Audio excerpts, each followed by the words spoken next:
요한복음 20장 24절에서 31절 말씀 함께 교독할 수 있도록 하겠습니다. 12제자 중에 하나로서 디두모라 불리는 도마는 예수께서 오셨을 때에 함께 있지 아니한지라.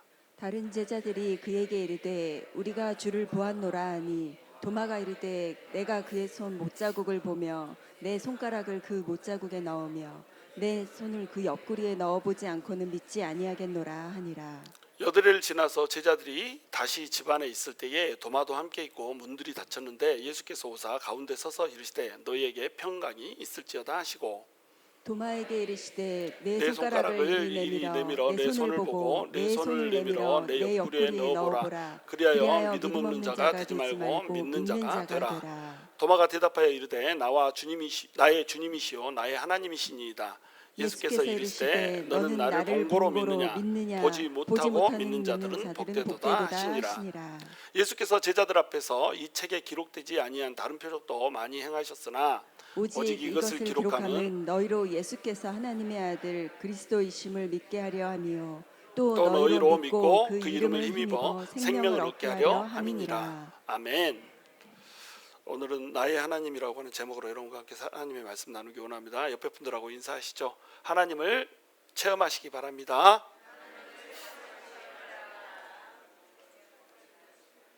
다시 한번 인사하시죠. 걱정 마시죠. 하나님이 당신의 하나님이십니다. 걱정 마시기 바랍니다. 하나님이 당신의 하나님이십니다. 그러나 하나님이 당신의 하나님이 되지 못한 사람은 걱정으로 잠식이 되겠죠. 하나님이 우리 하나님, 나의 하나님이 돼야 됩니다. 이게 되게 중요한 거예요. 자, 요한복음이 여러분 이제 끝을 향해서 달려가고 있습니다. 요한복음 20장이 끝나고 나면 요한복음의 본론이 끝납니다. 그리고 이제 21장 다음 주부터는 요한복음의 이제 그 결론부로 들어가는 거예요. 에필로그라고 그러죠. 요한복음이 크게 몇 개로 나뉜다고 그랬습니까? 역시 기억력들이 좋으세요. 3개로 나뉩니다. 3개로 나뉘는데 첫 번째가 뭐예요? 프롤로그, 서론이죠. 두 번째가 에필로그, 결론입니다. 그리고 중간에 이제 본론이 있죠. 서론, 본론, 결론 이렇게 나뉘어 있습니다. 서론은 어디서부터 어디까지? 요한복음 1장 1절에서부터 18절까지 이렇게 돼 있고요. 본론은 당연히 1장 19절부터겠죠. 1장 19절부터 20장까지 이게 이제 본론부가 되는 거예요. 그리고 21장은 이제 그 결론부로 딱 삽입돼서 들어가 있는 겁니다. 그러면 요한복음이 얘기하고자 하는 주제는 뭐예요? 요한복음이 얘기하고자 하는 주제는 예수님이 하나님이시다 이거예요. 예수님은 하나님이시다 이겁니다. 자, 그래서 요한복음 1장 1절에서 뭐라고 얘기합니까? 태초에 말씀이 계시니라 이 말씀이 하나님과 함께 계셨으니 이 말씀은 곧 하나님이시니라 이렇게 출발해요. 그래서 예수님은 하나님이다 이렇게 얘기하죠. 그 다음에 1장 14절 보면 이 말씀이 육신이 되어 우리 가운데 거하심에 이렇게 해가지고 예수님이 말씀이셨는데 육신이 되어서 이 땅에 오셨다라고 얘기합니다. 그러니까 하나님이 육신이 되어서 이 땅에 오신 분, 그분이 바로 예수님이시다 이렇게 얘기해요. 그리고 이제 서론부의 제일 끝머리 1장 18절에 가면 이제 뭐라고 얘기하면 본래 하나님을 본 사람이 없으되 독생하신 예수님을 통하여서 하나님을 나타내셨느니라 이렇게 얘기해요. 그러니까 독생하신 예수님을 통해서 하나님을 나타내셨다는 건 무슨 뜻이에요? 독생했다 이 말은 스스로 생겨났다는 겁니다. 하나님 안에서 생겨났다는 거예요. 그러니까 하나님의 아들이라는 얘기가 되죠. 하나님에서 생겨났으니까 하나님의 아들이면 사람의 아들은 사람, 개의 아들은 개, 소의 아들은 소, 사람의 아들은 사람, 하나님의 아들은 하나님 이렇게 되는 거예요. 하나님의 아들은 하나님. 그러니까 예수님이 하나님이라는 뜻입니다. 독생하신 아들이 뭘 나타내셨다고요? 하나님을 나타내셨다고요. 원래 하나님은 우리 눈에 보여요, 안 보여요? 하나님은 우리가 볼 수가 없습니다. 하나님이 삼위일체 하나님이라고 하는 사실이 여러분 얼마나 여러분한테 큰 은혜를 주는지 아세요? 삼위일체 하나님은 우리 하나님 원래 영이시기 때문에 우리가 볼 수가 없어요. 근데 위가 3개 있잖아요. 그래서 이 성부, 성자, 성령 이렇게 있단 말이죠. 성자 하나님이 계시기 때문에 그 하나님이 육신을 입고 이 땅에 내려오실 수가 있었던 거예요. 우리 손으로 만질 수 있고 우리 눈으로 볼 수 있는 그런 하나님으로 우리 가운데 오실 수가 있는 겁니다. 성자 하나님이 안 계시면 그게 불가능해요. 그리고 우리를 위해서 죽어주는 것도 육체를 입고 죽어줘야 되기 때문에 성자 하나님이 계시다라고 하는 것이 우리한테 복이 되는 거예요. 그분이 죽고 부활하셔서 원래 하나님의 자리로 이제 올라가시잖아요. 그리고 성령 하나님이 우리 안에 내재하시잖아요. 우리 예수님께서 죽으시고 하나님의 보좌에 앉으셨단 말이죠. 하나님의 보좌에 앉으셔서 원래 하나님의 자리를 회복하셨습니다. 그러면 이제 그 예수님은 이 땅 가운데 내려오세요, 안 내려오세요? 재림하실 때까지 안 내려오십니다. 근데 그 예수님을 우리가 만났다 얘기하잖아요. 그럼 우리는 하나님은 보좌 우편에 앉아 계시는데 천상으로 가버렸는데 우리가 하나님을 어떻게 만나나? 우리가 예수님을 어떻게 만나나? 어떻게 만나요? 성령님이 우리 안에 오는 걸로 만나는 겁니다. 그 성령님이 똑같이 예수님의 영이시고 또 하나님의 영이시기 때문에 그 영이 우리 안에 들어와서 내주하심으로 우리가 예수님의 천상 사역이 천상에서 예수님을 사역하는데 우리를 통해서 지상에서 사역이 펼쳐지는 거예요. 그래서 너희가 하늘에서 풀고 싶으면 어디에서 풀어야 된다? 땅에서 풀어야 된다. 땅에서 풀면 하늘에서도 풀릴 것이고 땅에서 매면 하늘에서도 매일 것이고 이 땅에서 너희가 누군가의 죄를 사하면 땅에서도 죄가 사하여질 것이다. 이렇게 하나님께서 말씀을 하셨단 말이죠. 자, 그래서 서론 부분에서 벌써 뭐라고 출발을 하냐면 예수님은 하나님이다 이렇게 출발하는 거예요. 그럼 본론은 책이 몇 가지로 나뉜다고 그랬죠? 어머머머머 다 알아. 두 가지로 나뉜다고 그랬습니다. 그래서 첫 번째 파트가 어떤 파트예요? 표적의 책. 두 번째 파트가 영해도 영 모르네요. 영광의 책. 그렇죠? 그래서 이 표적의 책에서는 뭘 나타내 주는 거예요? 예수님의 표적을 통해서 예수님이 사람이 아니라 하나님이라는 걸 나타내 주는 겁니다. 예를 들어서 물로 포도주를 만들고 공간을 초월해 가지고 왕의 신하를 멀리 떨어져 있는데도 고쳐버리고, 그 다음에 시간을 초월해서 시간상 엄청나게 많은 고통, 38년의 고통을 받고 있는 사람을 그냥 그 자리에서 고쳐버리고, 이런 일들을 어떻게 가능하게 무리를 걸어버리고, 그 다음에 소경의 눈을 띄워버리고 죽은 나사로를 살려버리고, 이런 일들이 어떻게 가능하냔 말이에요. 물고기 5개, 물고기 2개, 떡 5개를 가지고 장정만 5,000명을 먹어버리고, 이거 사람이 할 수 있어요? 사람은 할 수 없다는 겁니다. 이 표적들이 예수님이 하나님이라는 걸 보여준다는 거예요. 그러니까 표적, 이게 기적과 차이는 뭐예요? 기적은 슈퍼내추럴한 일이 일어난 겁니다. 초자연적인 일이 일어난 거예요. 와, 이거는 사람의 상식으로 이해할 수 없는데 어머나 일어났네, 이러면 뭐라고요? 기적이라는 거예요. 근데 이것을 하나님이 했네 라고 표시를 해주면 이게 이제 사인이 되는 겁니다. 이게 기적과 표적의 차이거든요. 그래서 많은 표적들이 있지만 요한은 7개의 표적만 딱 취해가지고 예수님이 하나님일 수밖에 없는 이유를 딱 들어버렸습니다. 그리고 그 표적을 보여주면서 예수님이 어떻게 했어요? 7개의 자기 선언을 했어요. 자기 선언이 뭘로 시작한다고요? 에고 에이미가 무슨 뜻이라고 그랬죠? 나는 뭐뭐이다. 이게 이제 히브리식으로 얘기하면 나는 스스로 있는 자 아니라 이것을 예수님이 갖다 썼다는 겁니다. 그대로 갖다 썼다는 거예요. 그러니까 내가 하나님이다. 자기 선언도 해버렸어. 그렇게 해서 표적의 책에서 보여준 다음에 영광의 책이 이제 등장하죠. 영광의 책은 무슨 얘기가 들어가요? 예수님께서 십자가를 지고 죽으신다는 거예요. 예수님께서 십자가를 지고 죽으시는 게 왜 영광이 돼요? 하나님이 이 세상을 그만큼 사랑한다는 겁니다. 하나님이 육신이 되어서 이 땅 가운데 오셔가지고 죽어줄 만큼 이 인간들을 사랑한다는 거예요. 하나님이 사랑하시는 그 사랑이 온전히 드러나 버렸기 때문에 이게 영광이 되는 거예요. 그러면서 또 예수님이 어떻게 하죠? 부활을 해버리죠. 죽고 살아나서 부활을 해버립니다.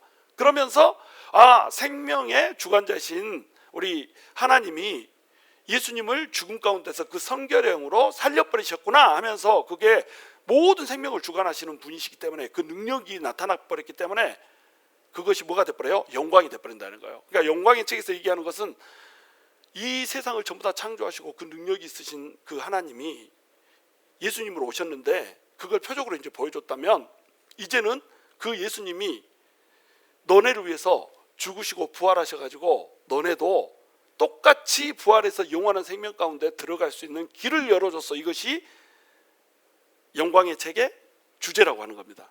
자, 이 얘기까지가 오늘까지 얘기예요. 그러면 여기서 제일 중요한 얘기가 뭐가 될까요? 부활이 제일 중요합니다. 근데 부활이 있으려면 뭐가 있어야 돼요? 죽음이 있어야 되죠. 그래서 십자가와 부활이라고 하는 것이 복음의 핵심입니다. 십자가만 있어도 안 되고요, 부활만 있어도 안 됩니다. 십자가와 부활이 없으면 기독교는 무너집니다. 예수님이 우리를 위해서 죽었어 여기까지 믿고 예수님이 부활했다는 사실을 못 믿잖아요. 그러면 크리스찬이 아닙니다. 무슨 얘기인지 이해가 되시죠? 내가 아직 부활을 잘 못 믿고 있다, 긴가민가 그러고 있다면 여러분은 엄밀한 의미에서 크리스찬이 아닙니다. 그러면 어떻게 해야 되겠어요? 저한테 찾아와야 됩니다. 심각한 고민을 가지고 찾아와야 됩니다. 근데 부활은 제가 얘기했죠. 믿음의 영역이 아니라 이거는 사실의 영역입니다. 부활은 아리까리한데 애매모호한데 알쏭달쏭한데 갸우뚱거리는데 이렇게 하면서 그냥 그래도 믿어야지 하는 믿음의 영역이 아니고요.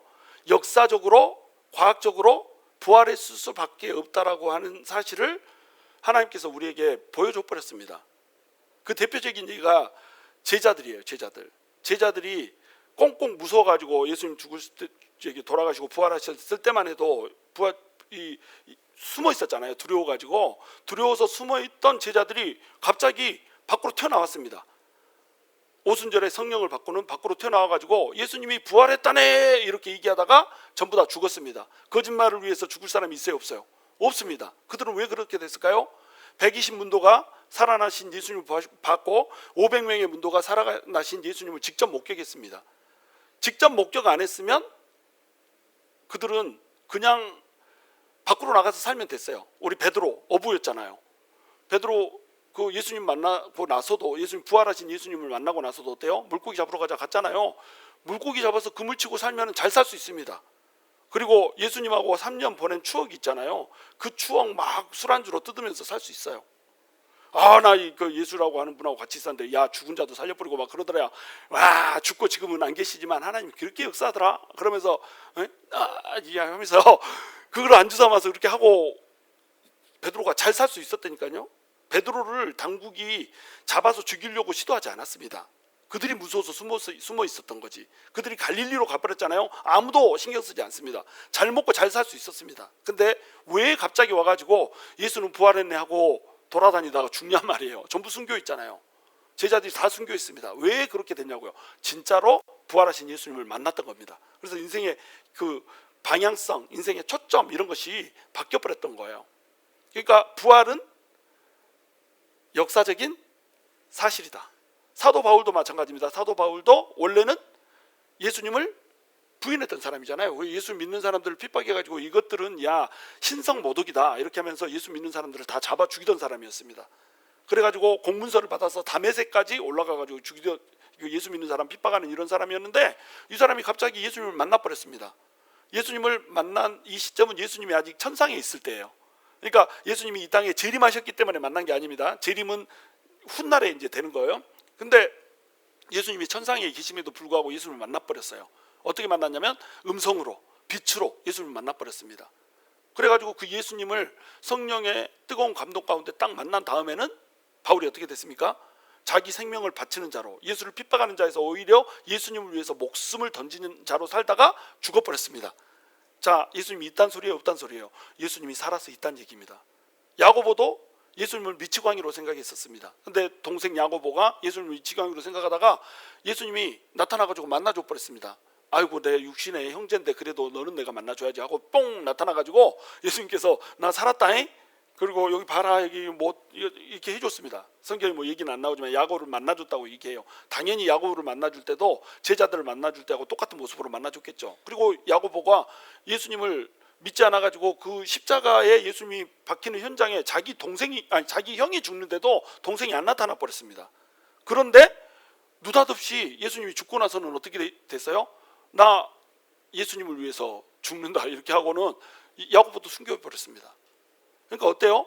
야고보나 사도 바울의 삶을 보면은 예수님이 부활했다라고 하는 강력한 증거가 되는 거예요. 그리고 세마포 얘기도 제가 해드렸죠. 이렇게 막 제가 검증하는 형식으로 얘기를 막 해드렸지 않습니까? 이렇게 해드리는 이유가 뭐예요? 부활이 그만큼 중요하기 때문에. 그 부활하신 예수님이 천상에 간 후에 사도 바울이 만났다라고 한다면 우리도 예수님을 만날 수 있어요, 없어요? 우리도 예수님을 만날 수 있습니다. 그 예수님을 어떻게 만나냐면 바로 우리 안에 예수님께서 보내주신 성령의 내주하심으로 우리가 예수님을 만나게 되는 거예요. 성령님의 존재 형태가 세 가지가 있다고 그랬죠. 첫 번째는 첫 번째는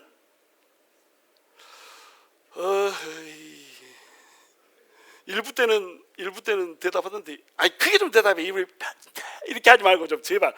편제래, 편제. 예수님이 어디나 계십니다. 성령님이 어디나 계십니다. 편제. 두 번째는 임재. 세 번째가 내주. 이렇습니다. 편제는 뭐냐면 우리 하나님은, 우리 성령님은 어디나 계세요. 안 계신 곳이 없습니다. 심지어는 술집에도 계시고요, 나이트클럽에도 있습니다. 우리가 막 이렇게 나이트클럽에서 하고 있을 때 우리 주님은 춤은 안 추고 계시겠죠. 아따 저것들이 잘하고 있네 이러고 계실 겁니다. 근데 나이트클럽에서 이게 춤추면서 우리가 성령님을 만날 수 있어요, 없어요? 만날 수 없습니다. 왜 만날 수 없어요? 편지하신 성령님은 우리가 만날 수 없기 때문에 그래요. 쫙 깔려있는 그 성령님 우리가 만날 수 없습니다. 어떤 성령님 만날 수 있어요? 임재하시는 성령님 만날 수 있습니다. 성령님께서 강력하게 임재하시면은 그 강력하게 임재한 것이 나한테 느껴져요. 그래서 어떤 사람은 막 불이 이글이글하는 것처럼 느끼기도 하고, 손이 떨리기도 하고, 마음에 감동이 막 오기도 하고요, 막 눈물이 터지기도 하고요. 50, 60 넘은 사람이 막 웁니다. 그것도 남자가. 여러분 60 넘긴 남자가 갑자기 눈물이 팍 터져서 울어. 갱년기요? 갱년기 아닙니다. 미치지 않고서는 울 수가 없습니다.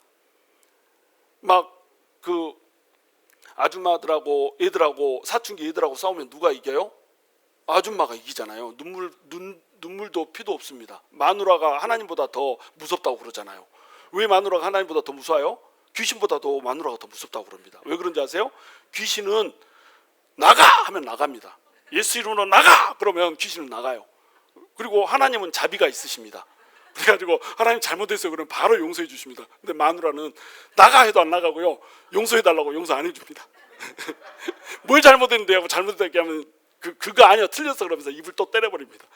그러니까 그렇게 센 사람이 글쎄 은혜를 받았다고 눈물을 빵빵 터치는 거예요. 우는 거예요. 갱년기예요? 아닙니다. 그 눈물을 흘리는 그 눈물 속에 뭐가 들어있어요? 예수님을 만난 흔적이 있는 겁니다. 그러니까 우리가 성령님으로 예수님을 만나면 그 예수님을 만난 표시가 나타나는 거예요. 만난 사람의 표시가 나타나는 겁니다. 그게 이제 임재하셨을 때, 성령님이 임재했을 때 나타나는 거예요. 그리고 그 성령님은 우리가 예수님을 우리의 주인이라고 딱 고백하는 순간에 어떻게 된다고요? 우리 속으로 내주하셔서 우리 안에 사셔버립니다. 성령님이 우리 안에 사는데도 불구하고 성령님을 거의 못 느끼고 사는 사람들도 있어요. 그렇게 사는 사람도 있습니다. 그러나 그렇게 산다고 하더라도 성령님 우리 안에 있다 없다? 있습니다. 예수님을 주라고 시인하는 그 사람의 심령 속에 이미 있습니다. 근데 그 내 안에 내주하고 계시는 성령님이 강력하게 느껴지는 사람도 있습니다. 기도할 때마다, 말씀을 읽을 때마다 막 느껴지는 사람이 있습니다. 이런 사람은 어떤 사람이에요? 내주하시는 성령님이 내 안에서 완벽하게 나를 통제하는 순간입니다. 그것을 네 글자로 성령 충만 이렇게 얘기하는 겁니다. 자, 오늘 본문으로 들어가야죠. 이제 이것이 서론이었고요. 오늘 본문 24절. 큰일 났다. 벌써 11시 40분인데 24절 함께 읽습니다. 시작. 12 제자 중에 하나로서 디두모라 불리는 도마는 예수께서 오셨을 때에 함께 있지 아니한지라 이렇게 되어 있습니다. 자, 우리 예수님께서 부활하셨다라고 하는 이것을 제자들이 믿기를 원하셨습니다. 이것을 제자들이 안 믿어버리면 예수님이 죽으시고 부활했다라고 하는 사실이 세상 가운데 알려질 수가 없습니다.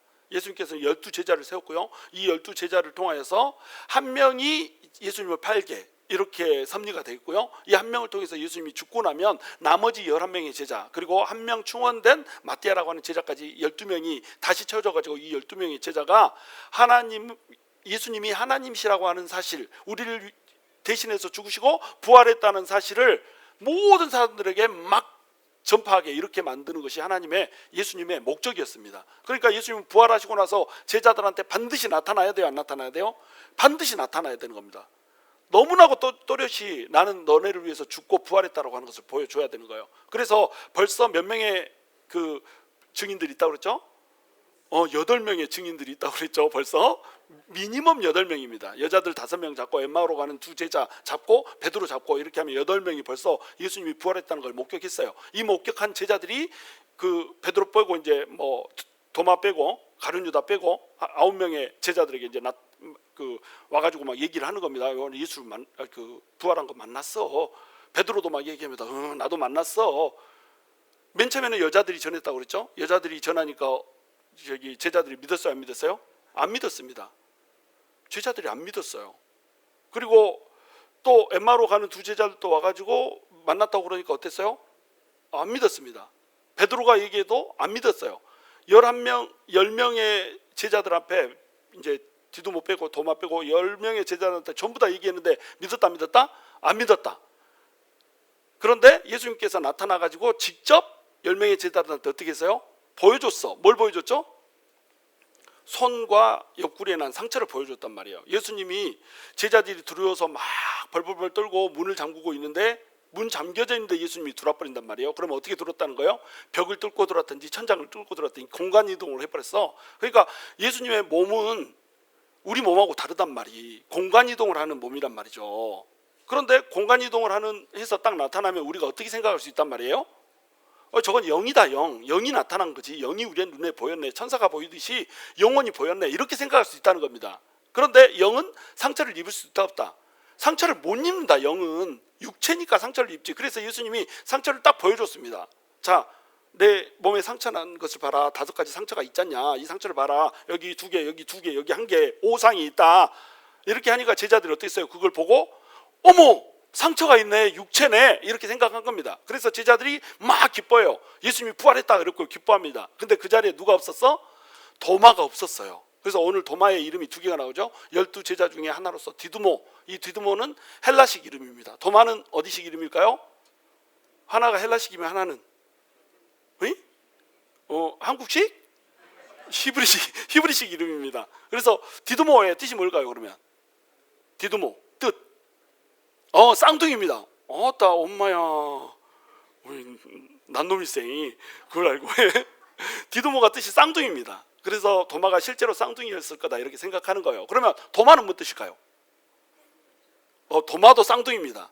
히브리 말로 테오마 이러면 쌍둥이라는 뜻이에요. 그거는 이제 헬라식으로 그냥 바꿔가지고 디두모 이렇게 부르는 겁니다. 하여튼 뭐 쌍둥이 진짜로 쌍둥이였다 뭐 이렇게 하는데 뭐 별로 중요하진 않고요. 하여튼 이 쌍둥이라고 하는 이 사람이 예수님이 오셨을 때 그 자리에 없었어. 왜 없었느냐? 죄송합니다. 모릅니다. 성경이 안 나옵니다.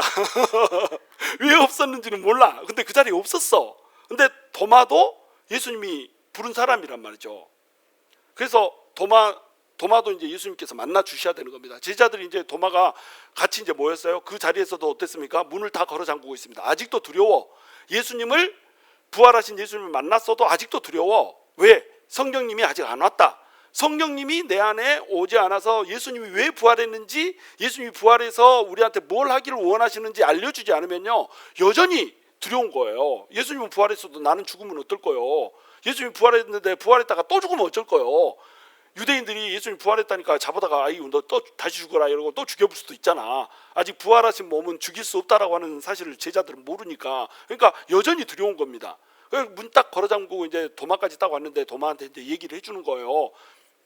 야, 우리가 사실은 예수님 만났다. 뭐 영을 바꿨지, 헛개비처럼 그런 걸 바뀌었지. 아니요. 예수님이 진짜로 부활했어, 만났어. 이렇게 얘기를 해준 겁니다. 그러니까 도마가 뭐라고 얘기해요? 함께 있습니다. 시작. 이르되 내가 그의 손에 못자국을 보며 내 손가락을 그 못자국에 넣으며 내 손을 그 옆구리에 넣어보지 않고는 믿지 아니하겠노라. 손을 진짜로 만져보고 그 옆구리에 난 상처에다가 내 그 구멍에다가 손가락을 쑤셔가지고 넣어서 이렇게 해보기 전에 내가 못 믿겠다 이렇게 얘기한 거예요. 그러니까 도마도 지금 어떻게 생각하고 있는 거예요? 제자들이 헛것을 봤다 이렇게 생각하는 겁니다. 그래서 도마에 대한 이제 오해가 하나 있죠. 뭐라고 불러요? 도마를? 의심 많은 도마 이렇게 부르잖아요. 근데 여러분 그렇게 부르시면 도마가 몹시 서운하다. 도마는 의심 많았습니다. 근데 도마만 의심이 많았냐? 아닙니다. 지금까지 얘기했잖아요. 부활을 설명하는 목격자들이 벌써 미니멈 8명인데도 불구하고 제자들이 안 믿었다니까요. 그러니까 예수님이 벽을 뚫고 나타나가지고 샬롬 이것을 2번이나 말을 해주면서 자 봐라 나 상처 있잖아 내 육체다 이렇게 부활했다 이렇게 얘기해 준 거예요. 그러니까 그때서야 믿은 겁니다. 의심 많아요 적어요? 똑같이 의심 많다니까요. 도마한테만 의심 많다고 그러면 도마가 섭하지. 그 우리 한국에 왜 도마바이라는 게 발견됐다고 하는 얘기 혹시 들어보셨어요? 도마바이라는 게 있습니다. 그래서 그 도마바이에 옆에 보면 뭐라고 써있냐면 히브리어로 도마 이름이 써져 있습니다. 도마 이렇게 히브리어로 써져 있어요. 그래서 도마가 우리 한국에까지 와서 이렇게 복음을 전하지 않았나 뭐 이렇게 하는데 믿거나 말거나 잘 모르겠고 하여튼 그래서 도마가 한국에까지 와서 복음을 전했다 이렇게 주장하는 학자들이 있습니다. 뭐 그렇게 한다면 도마가 우리하고 굉장히 친한 사람이잖아요. 우리한테 복음을 전해줬다고 그러니까. 근데 도마로 이렇게 오해를 해버리면 안 된다니까요. 모든 사람들이 사실은 예수를 믿지 못했습니다. 다 의심이 많았어요. 도마만 유독 의심이 많은 게 아니고 오히려 도마는요 사실은 믿음이 꽤 좋은 사람이었습니다. 예수님께서 예루살렘으로 딱 간다고 그러니까 제자들이 막 말리잖아요. 가지 마세요. 예수님 가면 죽습니다. 막 그러니까 이 예수님이 뭐라고 합니까? 나는 그래도 갈 테요. 막 이렇게 하고 가잖아요. 죽어도 돼 이러고 가잖아요. 아직은 죽을 때가 아니에요. 막 이렇게 하면서 갑니다. 그랬더니 도마가 뭐라고 그래요? 우리가 주님과 함께 죽으러 가자 이렇습니다. 그 예수님한테 잘 보이려고 한 얘기 아닙니다. 도마의 마음은 진심이었어요. 예수님을 주님이라고 생각했습니다. 그래가지고 우리 주님 위해서 주님 죽으러 간다는데 우리도 같이 가서 죽자, 따라가자 이렇게 선동했던 게 도마라니까요. 도마 막 믿음 없고 형편없는 사람 아닙니다. 그런데 이제 왜 도마에 대해서 그렇게 의심이 많다 막 이렇게 했는지 내가 잘 모르겠어. 사실은 성경을 위아래 다 읽어보면 20장만 딱 놓고 봐도 도마는 제자들하고 다른 제자들하고 다를 게 없거든요. 모든 사람들이 예수님에 대해서 부활하신 예수님에 대해서 믿을 수가 없었습니다. 부활하신 예수님에 대해서 믿을 수 없었던 이유는 뭐예요? 그것을 머릿속에다 생각 자체를 안 하는 거예요. 그런데 이제 이미 예수님께서는 어떻게 했습니까? 예언을 해줬잖아요. 3번이나 내가 잡혀서 죽고 3일 만에 부활할 것이다 얘기해 줬잖아요. 그리고 또 당국자들한테 얘기한 것까지 치면 한 5번 정도 예언을 해준 셈이 됩니다. 그렇게 예언을 해주고 말을 해줬는데 이들은 왜 못 믿었다? 내 말씀이 되기 전에는 말씀을 깨달을 수 있는 능력이 없습니다. 말씀은 로고스의 말씀으로 딱 선포된 말씀이고요. 그 선포된 말씀이 깨달아지려면 그 로고스의 말씀이 어떻게 다가와야 돼요? 뢰마로 나한테 깨달아져야 됩니다. 오늘 나한테 주는 말씀으로 깨달아져야 돼요. 제가 이보연 사모가 이제 강아지들을 데리고 막 놀아주거든요. 놀아줄 때 막 짝대기 이렇게 긴 거 가지고 막 무는 그런 놀이를 해줍니다. 그 애들이 놀면은 짝대기 가지고 이렇게 막 이렇게 놀면은 여기 끝머리를 물까요? 여기를 물까요? 끝머리 안 뭅니다. 절대로. 터깅 하는 거 해본 사람은 아시겠지만 이렇게 막 끌어당기기 노릇하면 걔가 여기 안 물고 꼭 여기를 뭅니다. 왜냐하면 더 가까이 물어가지고 내 것으로 뺏으려고. 내가 아무리 봐도 위험해. 그래서 내가 한 3번 4번인가 말했습니다. 그거 하지 말아라. 그거 하고 위험하다. 그렇게 놀지 말아라. 하려면 줄 갖고 하고 물라고 딱 가까이 오면 얼른 놔버려라. 막 이렇게 얘기를 했거든요. 근데 어저께 그것을 하고 놀아주다가 물려버렸습니다. 야, 손에 빵꾸가 나버렸어. 예수님의 손에 군형이 난 것이 아니라 이보연의 손에 군형이 났다. 내 군형을 보고 믿어라. 막 이렇게 하려고 그랬는데 어쩐지 손에 빵꾸가 나버렸다니까. 그래 피떡떡 흘리고. 그래서 내가 이제 오늘 아침에 오면서 얘기를 했습니다. 속이 상해가지고 아니 내가 그거 갖고 놀지 말라고 몇 번이나 얘기했냐 그랬더니 뭐라고 한지 아세요? 언제 얘기했냐는 거야. 나는 그렇게 얘기한 적 한 번도 못 들었다는 거야. 아니 나 분명히 3번이나 4번이나 얘기했다 그랬더니 아니 그거 위험하게 놀지 말아라. 조심해라. 이렇게 얘기했지. 언제 그걸 가지고 놀지 말으라고 했냐. 이렇게 얘기하는 거예요. 그러니까 뭐만 듣는다? 자기 듣고 싶은 것만 듣는다. 자기 생각대로만 듣는 거예요. 그러니까 이 말씀도 그렇습니다. 말씀도요. 이 말씀에 나와 있는 내용이 내 말씀이 되기 전에는 그러니까 나하고 상관이 있기 전에는 말씀이 들어오지가 않습니다. 예를 들면 스가랴서를 제가 스가랴 강의하기 전에 읽은 적이 있을까요? 없을까요? 당연히 있지. 저를 뭘로 보는 거예요? 저 목사 되기 전에 성경 열심히 읽었었습니다. 목사 되기 전부터 성경 가르치고 막 이랬었어요. 근데 스가랴서 11장에 보시면 목자들이 그 양들을 제대로 돌보지 않으면 어떻게 한다고 그래요? 오른손 베버리고 오른눈깔 빼버리고 이런다고 나온다니까요. 글쎄 목자들 똑바로 안 하면 목자들 태워서 죽여버리겠다고 막 이렇게 얘기합니다. 전쟁이 나서 전부 다 불사질러겠다고 이렇게 얘기해요. 그 말씀이 내가 목사가 되기 전에는 그 말씀을 찾았을까요? 못 찾았을까요? 말씀을 분명히 읽고 있는데 그 말씀이 있는지 몰랐어. 그리고 이번에 스가랴 강의를 하는데 뭐 그런 말씀이 나오는 거예요. 완전히 막 살아서 오는 겁니다. 그래가지고 내가 이거 카드 만드는 거 아니에요. 새벽에. 아, 왜 양들한테 기도 안 해주고 양들을 위해서 내가 그 내 목숨을 버리도록 헌신 안 하면 나 저기 오른쪽 눈깔 뽑히겠다. 왼쪽 눈깔 또 이렇게 이제 아이스트로 가가지고 잘 벌똥말똥한데 오른 눈깔 뽑히면 완전히 안 보이는데 어떡하냐 막 이렇게 하면서 제가 이거 만들었다니까요. 글쎄. 그러니까 그 전에는 왜 내 눈에 안 보였어요? 그 똑같은 하나님의 말씀인데 내가 목사가 아니니까. 근데 목사가 되고 나니까 목사한테 선포하는 그 말씀이 나한테 오더라는 겁니다.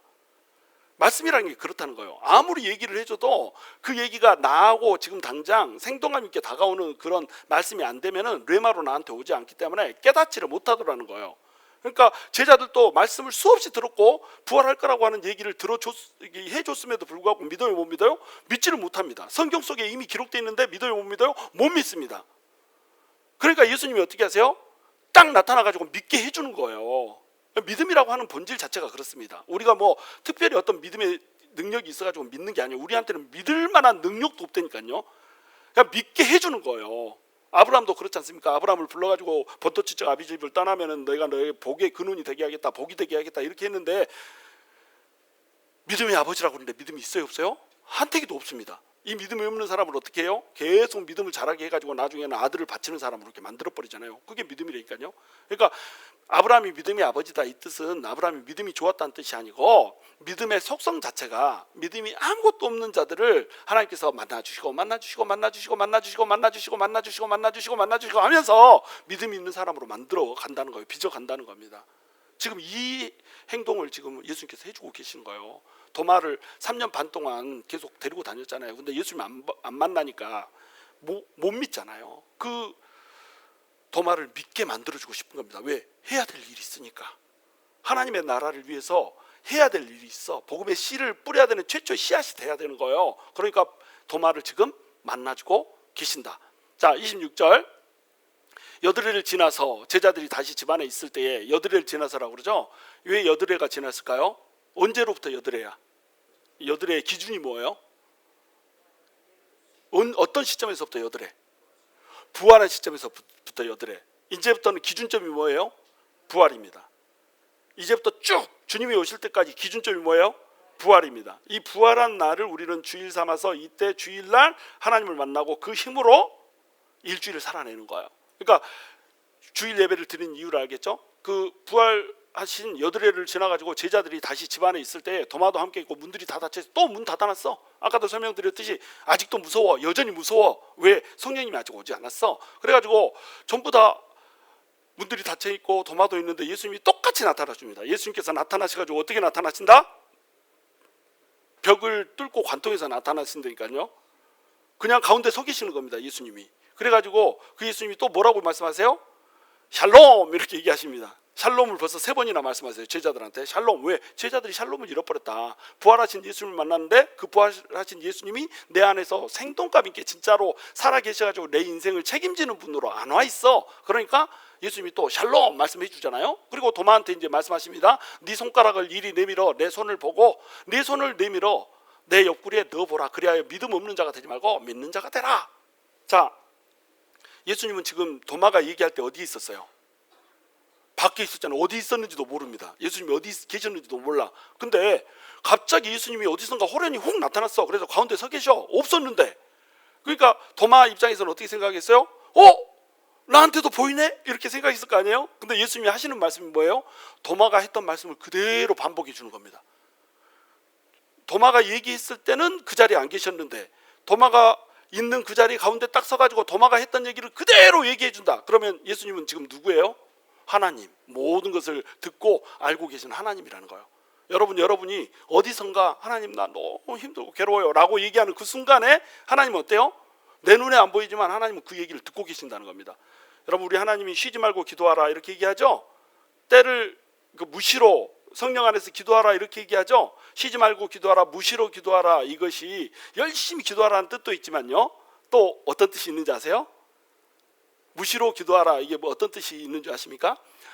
아무 때나 아무 곳에서나 그냥 기도하면 하나님은 시간과 장소를 가리지 않고 그 기도를 들으신다는 것을 얘기하고 있습니다. 무시로 기도하라, 시도 때도 없이 기도하라. 그러면은 새벽에 기도하는 사람은 새벽에 기도하고 낮에 기도하고 싶은 사람은 낮에 기도하고 우리 주님이 새벽에는 주무시다가 낮에 깨가지고 하품하고 딱 카톡 보니까 카톡이 와 있네 이렇게 하시는 분이 아니란 말이에요. 제가 어제 어떤 분한테 카톡으로 뭐 어디 괜찮으세요 딱 했는데 답이 안 와. 그래가지고 아침에 일어나서 확인해 보더니 카톡을 확인했어. 답을 확인했고 왜 이거 익십하셨어요? 그랬더니 일어난 시간이 1시였대. 그래서 까떡 하면 깰까봐 연락을 안 했대. 일리 있죠? 그죠? 인간한테는 그래. 카톡 보내면 깨버려. 근데 하나님은 어때요? 항상 깨 계셔. 주무시지를 않으셔. 하나님이 그런 분이세요. 그러니까 하나님은 모든 것을 알고 계시고 모든 것을 보고 계십니다. 모든 것을 알고 계시고 모든 것을 보고 계시니까 어때요? 두렵고 무섭죠. 근데 모든 것을 알고 계시고 모든 것을 또 보고 계시니까 어때요? 너무 안심되죠. 왜? 내 편이거든. 하나님이 우리 아버지다. 우리 아버지가 모든 것을 보고 계셔. 잘못한 거 있으면 어때요? 잘못한 거 있으면 아따 내 피로 씻어줘야겠다 그래가지고 예수 흘렸던 피로 그냥 탁 씻겨주고 잘한 것이 있으면 어떻게 해요? 왔다 내 새끼 어쩐지 잘한다 막 이렇게 하면서 이렇게 해준다니까. 여기 우리 하나님이십니다. 내 편이 잠도 안 자고 주무시지도 않고 졸지도 않고 늘 우리 기도를 듣고 우리 음성을 듣고 있단 말이에요. 딱 앞에 나가지고 예수님이 안 계셨는데 말한 것을 예수님이 반복을 해줘버립니다. 내가 다 들었다 해줘버려요. 그러면 도마 입장에서는 어때요? 오이고 이거 하나님 맞네. 근데 예수님이 하시는 말씀이 뭐예요? 네가 말한 대로 그러면 여기다 한번 손 대보고 여기다가 손 집어넣으면 쑤셔. 내가 오늘 특별 요리를 준비했는데 쑤셔라 막 이렇게 우리 예수님이 하신단 말이에요. 그러면 그걸 딱 보면서 도마가 진짜로 쑤셨어요? 안 쑤셨어요? 뭐 알 수가 없습니다. 근데 오늘 본문에 어제 보니 그 지난주에 이거 물어보니까 우리 장모님이 자신 있게 쑤셨어 막 이렇게 내가 안 쑤셨다고 그러니까 쑤셨는디? 막 이렇게 하던데 어디 쑤셨다고 나와? 안 쑤셨지. 봐봐 바로 도마가 대답하잖요. 에이? 없는 자가 되면 믿는 자가 되라 이렇게 하니까 도마가 대답하고 이러더니 바로 나오죠. 어디 쑤셨다고 나와요. 목사가 얘기하면 그냥 믿으라니까. 아무리 사이여도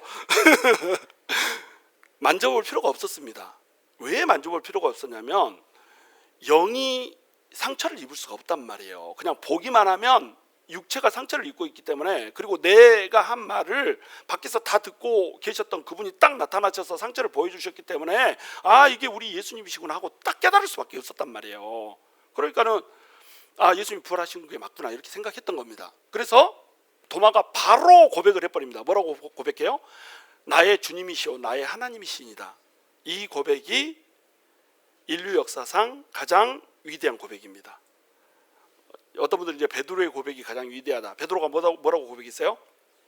주는 그리스도시요 살아계신 하나님의 아들입니다. 이렇게 고백했습니다. 마르다도 똑같은 고백을 했습니다. 뭐라고 고백했어요? 장차 오실 하나님이십니다. 이렇게 고백했습니다. 이 세상에 다시 오실 하나님의 아들이십니다. 이렇게 고백했어요. 이 세 명의 고백이 다 똑같은 고백이 아닌 다른 고백이에요. 전부 똑같은 고백입니다. 아까도 설명드렸듯이 하나님의 아들입니다. 이 말은 곧 무슨 말이에요? 하나님입니다. 이런 말이 되는 거예요. 왜? 사람의 아들은 사람, 하나님의 아들은 하나님, 소의 아들은 소, 개의 아들은 개. 무슨 말인지 이해가 되시죠? 그러니까 하나님의 아들이다 이 말은 다시 얘기하면 하나님이다 이런 뜻이 되는 거예요. 그러니까 당신이 살아계신 하나님의 아들입니다. 이 말은 무슨 뜻이냐면 당신 자신이 바로 하나님, 살아계신 하나님입니다. 이 세상에 장차 오실 하나님의 아들입니다. 이 말도 이 세상에 장차 오실 하나님입니다. 이렇게 대답한 거란 말이지. 그런데 문제가 하나 있습니다. 예전에 교회 역사상 아리우스주의자라고 하는 이단이 있었습니다. 이 이단들은 삼위일체 하나님을 부인하거든요. 그래서 예수님이 하나님이라고 하는 사실을 믿지를 못했습니다. 그래서 이 구절을 이제 얘기하잖아요. 그러면 하나님의 아들이라고 그랬지 언제 하나님이라고 그랬냐? 이렇게 얘기합니다. 그러면 아니 하나님의 아들은 하나님의 아들이니까 하나님 아니냐 이렇게 얘기하면 뭐라고 얘기하면 천사들한테도 아버지라고 한 적이 있고 우들도 예수 믿으면 아들이라고 하지 않냐. 그러니까는 예수님은 하나님의 아들이 아니다 이렇게 얘기합니다. 그래가지고 예수님이 언제 자기 자신을 하나님이라고 한 적이 있냐. 그래가지고 이제 우리가 뭐라고 대답하냐면 나와 아버지는 하나니라 이렇게 대답했지 않냐. 이렇게 대답하면 이것들은 뭐라고 대답하냐면은 아니 we are the world 우리는 하나다 그렇게 말할 수도 있잖냐 막 이렇게 얘기합니다. 하여튼 궤변론자들. 그래가지고 그런 뜻으로 말한 거 아니냐. 하나님 안에서 우리가 다 하나니까 교회로서 하나니까 예수님도 우리랑 아버지와 나랑 하나다 이렇게 얘기한 거 아니냐 이렇게 얘기합니다. 근데 유대인들은 그 말 듣고 어떻게 했어요? 예수님을 돌로 쳐 죽이려고 했잖아요. 그 말은 유대인들은 어떻게 받아들였어요? 아버지와 나는 하나니라, 이 말을 내가 하나님이다라는 말로 받아들인 겁니다. 그래서 돌로 쳐 죽이려고 그런 거예요. 그러면 지들이 유대인들보다 구약 성경을 더 잘 아나? 그러니까 그렇게 막 우긴단 말이에요. 그리고 이제 이 요한복음 1장 1절에 보면은 아까도 얘기했듯이 뭐라고 나와요? 태초에 말씀이 계시니라, 이 말씀이 하나님과 함께 있으니 이 말씀 곧 하나님이시니라, 이렇게 나온단 말이에요. 말씀이 육신이 되어 우리 가운데 거하시니 우리가 그 영광을 보매 아버지의 독생자의 영광이요 은혜와 진리가 충만하더라. 1장 14절에 이렇게 나오고 18절에 어떻게 나온다고요? 하나님을 본 사람이 없으되 독생자를 통해서 아버지의 독생자로 말미암아서 하나님을 나타내셨느니라. 정확히 하나님이라고 말씀하고 있단 말이죠. 그렇죠? 그런데 1장 1절에 이 말씀이 곧 하나님이니라 이렇게 분명히 얘기했음에도 불구하고 여기에 정관사가 안 들어갔다는 거예요. 그냥 테오스 이렇게만 들어가 있고 정관사 호가 안 들어갔다는 겁니다. 정관사 호가 안 들어갔다는 얘기는 신들 중에 한 명이다, 다시 해서 천사 중에 한 명한테도 이렇게 말할 수 있지 않겠냐, 이렇게 얘기하는 거예요. 근데 헬라어 단어는 알면서 왜 문법은 몰라? 헬라어 문법에서는 호 로고스 이렇게 앞에서 얘기했으면 뒤에서 호 테오스, 그러니까 말씀이 하나님이시다 이렇게 얘기할 때는 앞에 정관사가 들어가면 뒤에서는 정관사를 붙인다, 뗀다, 떼는 겁니다. 이게 문법, 헬라어 문법의 기본이거든요. 뭔 얘기하는지 모르겠죠? 하여튼 그런 것 같다 하고 들으세요. 그러는 겁니다. 그러니까 이것을 그들은 이제 봐라, 정관사 없잖냐 이렇게 얘기한단 말이에요. 근데 도마가 고백을 할 때 어떻게 고백을 해버리냐면 나의 주님이시오 나의 하나님이시니다 이렇게 고백을 해버려요. 이거 이제 헬라어로 얘기하자면은 호 큐리오스 마, 그 다음에 그리고가 카이입니다. 카이, 그리고 뭐라고 얘기해요? 호 테오스 마 이렇게 얘기합니다. 마가 이제 나의 뭐 이런 뜻이고요. 호 큐리오스 그러면은 더 로드 이런 뜻이 되는 거예요, 영어로. 우리말에는 정관사가 없으니까. 그리고 호 테오스 이러면 어떻게 돼요? 더 갓 이렇게 되는 거예요. 그리고 이제 뒤에가 마가 이제 내 이런 뜻이 되는, 나의 이런 뜻이 되는 거예요. 무슨 뜻인지 알겠어요? 더를 붙여버렸습니다. 그러니까 도마의 이 고백이 딱 들어가는 순간에 어떻게 되냐면 아리우스 주의자들의 이론이 완벽하게 깨져버리는 거예요. 그래서 내가 이 고백이 가장 위대한 고백이라고 얘기하는 거예요.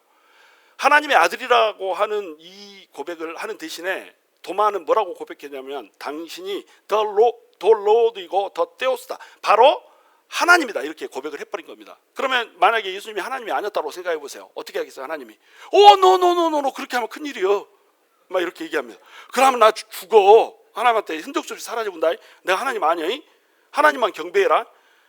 요한한테 하나님이 천사가 나타날 때 천사가 딱 경배를 하니까 나도 부림을 받으려고 나타난 천사일 뿐이다, 하나님의 사자일 뿐이다, 그러니까는 나를 경배하지 말고 하나님만 경배해라 이렇게 했습니다. 그런데 도마가 당신 하나님입니다 딱 이렇게 얘기하면 만약에 예수님이 천사였으면 어떻게 해야 되겠어요? 노 아니 나한테 일어나 이렇게 하겠잖아요. 나의 하나님 취소 테테테 이렇게 하지 않겠어요? 근데 예수님이 테테테, 어디 테테테가 나오냐, 저기 어디 나와 안 나와? 안 나온단 말이에요. 예수님이 그걸 그대로 받았습니다. 나의 하나님이다 딱 하고 나서 예수님이 이르시되 너는 나를 본고로 믿느냐, 보지 못하고 믿는 자들은 복되도다 이렇게 얘기해 버립니다. 뭘 믿으라는 거요? 내가 부활했고 내가 하나님이라고 하는 걸 믿어라 이 얘기입니다. 그러니까 엄청난 고백이는 거예요. 그래서 아리우스 주의자들이 이 얘기했던 논리를 이 한 문장 가지고 단방에 깨버립니다. 이 아리우스 주의자들의 후예가 지금 누구예요? 오늘날 여호와의 증인입니다. 똑같은 주장을 합니다. 이미 몇백 년 전에 이단이라고 정죄를 받았음에도 불구하고 똑같은 얘기를 반복해요. 역사를 왜 반복해? 미련하게 역사책만 좀 읽어보란 말이지. 자, 그래서 우리 예수님이 하나님이십니다. 근데 그 하나님이 지금 누구의 하나님이 되어버렸어요? 도마의 하나님이 되어버렸다는 거, 나의 하나님이 되어버렸습니다. 그 전에는 하나님은 어떤 분이셨어요?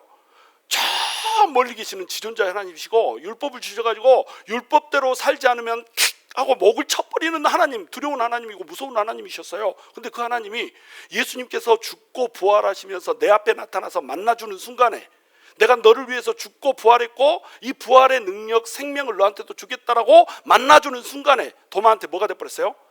나의 하나님이 돼버렸다니까요. 나의 하나님이. 여러분, 이 나의 하나님을 만나야 되는 거예요. 나의 하나님을 만나야 됩니다. 수많은 사람들이 하나님을 믿는다고 다 앉아있지만 사실은 하나님을 만나지 못했어요. 성경 기록된 하나님, 베드로의 하나님이고 저 멀리는 아브라함의 하나님이고 노아의 하나님이고 성경은 많이 알아. 근데 하나님을 만난 흔적이 한 떼기도 없네. 하나님이 내 삶에서 일한 흔적이 한 떼기도 없네. 이렇게 된다는 거예요. 근데 이 제자들은 하나님을 만나고 나서도 어땠어요? 밖으로 나가지를 못했잖아요. 그죠? 두려워서 그렇게 문을 꼭꼭 잠그고 있었잖아요. 그리고 나중에는 물고기 잡으러 간다고 가버렸잖아요. 엠마오로 가는 두 제자도 그 예수님을 만났다라고 하는 그 소식을 듣고 나서 어떻게 했어요? 아이고 예수님도 죽고 없는데 세상에 여자들까지 돌았다야 이러면서 아이고 내가 몸이나 지지로 가야지 이러고 지지로 가다가 엠마오가 온천이라 뜻이니까 지지로 가다가 예수님 만났잖아요. 만나서 돌아와서 제자들한테는 얘기합니다. 얘기했지만 성령님이 오기 전까지 그들은 아무것도 할 수가 없었어요. 그러니까 여기서 보면은 너는 나를 본고로 믿느냐 보지 못하고 믿는 자들은 복되도다 이렇게 얘기하잖아요. 우리가 예수님을 지금 3년 반 동안 따라다니면서 이들은 예수님을 진짜로 봤습니다. 봤고 표적도 다 봤어요. 예수님이 부활하는 것도 다 봤습니다. 이 표적의 가장 정점에 뭐가 있냐면 예수님의 부활이 있습니다. 예수님의 부활하신 모습은 벽을 마음대로 통과할 수 있지만 만질 수도 있고 또 음식을 먹을 수도 있는 이런 이상한 야릇한 몸이었습니다. 이렇게 위대한 여러분 표적 보신 적 있어요? 몸인데 벽을 통과한 거 보셨어요? 내가 느닷없이 여기 있다가 밖에 나갔다가 1초 만에 일이 다시 돌아오면 여러분 어떻게 하겠어요? 좀 못생겼지만 믿지 않겠어요? 왔다 저놈이 하나님이다 이렇게 하지 않겠습니까? 그렇게 예수님이 나타나가지고 해버렸던 게 이 표적들의 끝머리에 뭐가 있냐면 부활이라고 하는 게 있는 거예요. 이 부활하신 예수님을 만나면은 사람들은 변하게 되는 겁니다. 변할 수밖에 없습니다. 근데 그들은 아직 변하지 못했단 말이에요. 왜? 그냥 표적으로만 봤어. 신기한 걸로만 봤어. 어떻게 믿어야 되는 거예요? 보지 않고도 믿어야 되는 겁니다. 보지 않고 믿으려면 뭘로 믿는 거예요? 말씀으로 믿는 거예요. 구약 성경 전체가 예수님에 대해서 얘기를 하고 있단 말이에요. 예수님이 이렇게 오셔가지고 죽고 부활하실 거다. 구약 전체 성경 전체가 얘기했습니다. 근데 그들한테 뇌마가 돼서 다가오지 않았어. 그래서 그들은 못 믿었어요. 근데 예수님이 직접 나타나서 보여줬어요. 근데도 불구하고 그들은 그 믿음이 자기들을 어떻게 변화시키고 뭘 해야 될지를 모르는 존재로 지금 아직 남겨두고 있단 말이에요. 거기에 뭐가 옵니까? 성령님이 임하시는 거예요. 성령님이 오순절 성령님이 임하십니다. 그리고 나서 그들은 부활의 증인이 돼가지고 쏟아져 나가서 목숨을 걸고 부활을 전하는 사람들이 됐던 거예요. 그게 초대교회입니다. 초대교회. 초대교회는 어떤 교회냐면 말씀 공동체였어요. 말씀을 몇 시간이고 전했습니다. 밤새내도록 말씀 전하고 유두고 아시죠? 말씀을 하도 많이 전해버리니까 졸아버렸습니다. 유두고가 믿음이 없는 사람이라고 생각하지 마세요. 말씀 듣다가 졸아가지고 죽었다 막 이렇게 막 설교하는 분들도 있고 그런데 사람들이 하도 많으니까 폐쇄된 공간에 사람들이 하도 많으니까 사람들 다 놓고 거기서 이제 설교를 하고 있는 거잖아요. 근데 이제 경로 사상이 있었던 것 같아. 자, 연세 있으신 분들은 앉아서 들으시고요. 저는 이제 창가에서 그냥 이렇게 걸터 앉아서 듣겠습니다. 이러고 자기는 젊으니까 이러고 듣다가 말씀이 하도 기니까 너무 말씀을 길게 해버려서 나는 한 50분 만에 끝내잖아. 바울은 3시간, 4시간, 5시간 막 가버렸다니까. 끝날만 하면은 마지막으로, 끝날만 하면 한마디만 더, 끝날라 하면은 결론적으로, 끝날라 하면은 아직도 한마디 더, 이렇게 하고 막 가버려. 그러니까는 이렇게 하고 있다가 졸아버렸습니다. 조는데도 불구하고 더 해버렸어. 그러니까 어떻게 해버렸어요? 떨어져서 죽어버렸다니까요. 그 정도로 말씀을 많이 전해버렸습니다. 그리고 그 유두고한테 가가지고 어떻게 해버렸습니까? 기도해보잖아요. 그러니까 떨어진 것이 2층에서 떨어진 놈이 살아나 버렸습니다. 말씀을 전하고 말씀을 전하면 그것이 능력이 돼가지고 말씀이 그대로 우리 속에서 살고 역사한다라고 하는 것을 성령님이 증명하는 대로 증명이 돼버렸어요. 그것이 초대교회입니다. 그것이 교회의 힘이었어요. 오늘날 우리 교회가 왜 힘이 없는지 아세요? 아니 우리 교회 말고 교회가 왜 힘이 없는지 아십니까? 말씀이 약해. 강단이 약해. 15분 말씀 전하고 15분은 세상 얘기하다가 정치 얘기하다가 하마네스가 죽었네 어쩌네 막 이렇게 하다가 왔다 미국이 세네 어쩌네 막 이렇게 하다가 그냥 강단에서 내려와. 말씀을 들을 시간이 없어.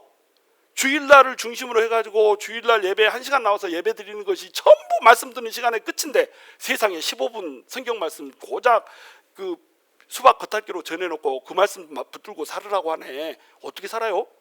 근데 그 말씀도 어때요? 지식이네. 우리 삶 속에 와닿는 말씀이 아니네. 이 말씀이 와닿으려면 어떻게 돼요? 성령님이 와야지. 성령님이 오려면 어떻게 합니까? 기도가 불붙어야지. 그래서 제가 기도를 일주일에 3번씩이나 시간을 쌓아놓는 겁니다. 기도 안 하면은요, 말씀이 말씀으로 우리한테 다가오지 않고요, 말씀이 안 돼버린다니까요. 말씀이 말씀돼야죠. 이 사도행전에 또 보시면은 과부들을 하는데 히브리파 과부가 있고 헬라파 과부가 있잖아요. 그렇죠? 근데 그 과부들을 구제할 때 히브리파 과부들한테는 제대로 갔어, 구제품이. 근데 헬라파 과부들한테 제대로 안 가버렸습니다. 그러니까 헬라파 이 리더십들이 들고 일어났습니다. 어떻게 우리 헬라파는 이렇게 차별을 하냐, 막 이렇게 했습니다. 그랬더니 그 사도들이 어떻게 했습니까? 어디서 불만을 이렇게 안 했습니다. 이렇게 한 게 아니고, 너희 중에 성령이 충만하고 믿음이 충만한 자들을 뽑아라, 7명 뽑아라. 그래가지고 그들이 구제를 담당하게 해라. 그리고 우리는 뭐에 전무하겠다? 말씀과 기도에 전무하겠다. 이렇게 합니다. 이 말씀을 많은 사람들이 오해합니다. 뭐라고 오해하냐면 행정을 똑바로 돌려야 교회가 돌아간다, 이렇게 오해합니다. 그게 아니에요. 그게 아니고, 사도들이 어떻게 진단했냐면, 이런 일이 발생한 것은 말씀과 기도가 무너졌기 때문이구나, 이렇게 진단한 거예요. 그러니까 말씀과 기도를 전무해서 전담하고 이것이 성도들한테 제대로 풀어져야지, 한쪽이 이렇게 배제당하고 한쪽이 배제된 것 때문에 불만을 품고 이렇게 해서 교회가 분열되는 양상이 벌어지지 않겠구나라고 하는 결단을 내린 겁니다. 그래서 말씀과 기도가 돌리는 교회를 세우는 것, 그것이 진단이었어요. 그들의 진단. 그리고 어떻게 됐습니까? 진짜로 말씀을 전하는데 말씀에 따르는 표적이 따름으로 날마다 믿는 자의 수가 더하니라, 이렇게 된 겁니다. 제가 회의하는 수 줄이고, 그 기도하는 수 늘리고, 될 수 있는 대로 논의하는 수 줄이고, 될 수 있는 대로 말씀과 기도하는 수를 늘리고, 이렇게 하는 이유가 뭔지 아시겠어요? 교회는요, 말씀과 기도가 생명입니다. 이거 죽는 순간에 교회는 죽습니다. 성도도 죽고 교회도 죽습니다. 성도 수가 아무리 늘어나도요, 성도들은 표본실에 박제가 되든지 아니면 액자 속에 그림이 되든지 아무 생명력이 없습니다. 방고우의 그림 아시죠? 절규. 이게 뭘 할 수 있어요? 액자 속에 딱 들어가서. 현대 그리스도인들의 자화상이 뭐냐면, 액자 속에 들어가서 절규를 하고 있는데 소리가 나, 안 나? 안 나. 생명이 없어. 생명이. 액자 속에, 틀 속에, 말씀의 틀 속에 갇혀버렸어. 말씀의 틀 속에 갇혔다는 게 뭐예요? 구약에도 말씀이 있었잖아요. 이 말씀이 생명을 못 줬습니다. 율법주의였어요. 요즘에는 무슨 주의? 말씀주의야. 이 말씀에 뭐가 들어가요? 성령의 생명력이 들어가야 된다니까요. 성령의 생명력이 없이는 말씀 아무리 읽어도 머리만 커집니다. 그래서 다 그냥 이러고 아무 생명도 없이 죽겠어요. 그래도 죽는다는 말도 하나님한테 소리치지도 못하고 이러고만 있습니다. 그러면 그걸 보는 목자의 마음은 어때요? 목자도 이러고 있는데 무슨 마음이 있어? 우리 이런 교회 되지 맙시다. 우리 성도들 액자 속에서 이러고 있지 맙시다. 아프면 아프다고 소리 내고, 주님이 고쳐주면 시원하다고 소리 내고, 주님과 날마다 교제하면서 말씀과 성령이 우리를 주도하는 이런 교회 만들어야 되지 않겠어요?